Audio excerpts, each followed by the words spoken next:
అందరికీ నమస్కారం. కే స్టేషన్ కి స్వాగతం. టీవీలు ఫోన్లు లేని ఆ పాతకాలం మీకు గుర్తుందా? ఆ రోజుల్లో పక్కింటి కబుర్లే మనకి వార్తలు. సాయంత్రం వేళలా ఇంటి ముంగిట కూర్చొని చెప్పుకున్న కథలే మనకి సినిమాలు. అలాంటి ఒక అద్భుతమైన కథను ఈ రోజు మనం విందాం. ఆలోచించకుండా ఏ పని చెయ్యకూడదు. రండి విందాం. ఓ రైతు ఓ ముంగీసును పెంచుకున్నాడు. ముంగీస చాలా తెలివైనదే కాక స్వామి భక్తి కూడా కలిగిన పెంపుడు జంతువు. ఒకరోజు రైతు పని మీద బయటికి వెళ్ళాడు. రైతు భార్య పసిబిడ్డకు పాలిచ్చి నేల మీద పడుకోబెట్టింది. కడవ తాడు తీసుకుని బావి నుంచి నీళ్లు తేవడానికి బయలుదేరింది. పోతూ పాపను చూస్తుండమని ముంగీసుకు చెప్పి మరీ వెళ్ళింది.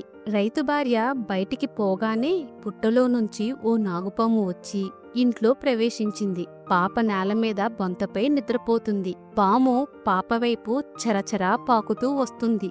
ముంగీస ఇది పసిగట్టి గబాలున పాముపైకి దూకింది. పామును ముక్కలు ముక్కలుగా కొరికి పడేసింది. తలుపు దగ్గరకు వచ్చి రైతు భార్య కోసం ఎదురు చూస్తుంది. రైతు భార్య నీళ్ల కడవను చంకను పెట్టుకుని వచ్చింది.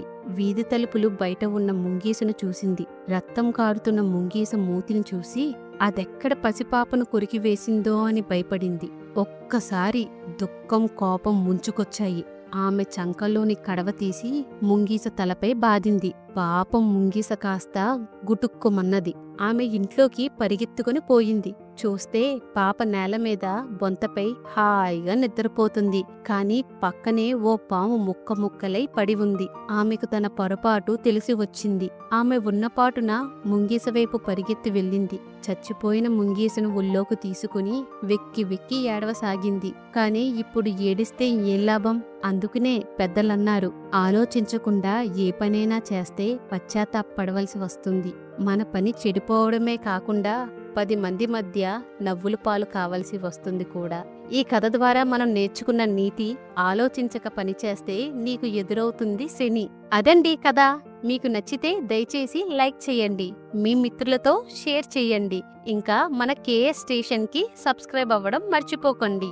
మీ మద్దతుతోనే ఈ కథలు ఎక్కువ మంది తెలుగు ప్రేక్షకులకు చేరుకుంటాయి, అలాగే మమ్మల్ని ప్రోత్సహిస్తాయి.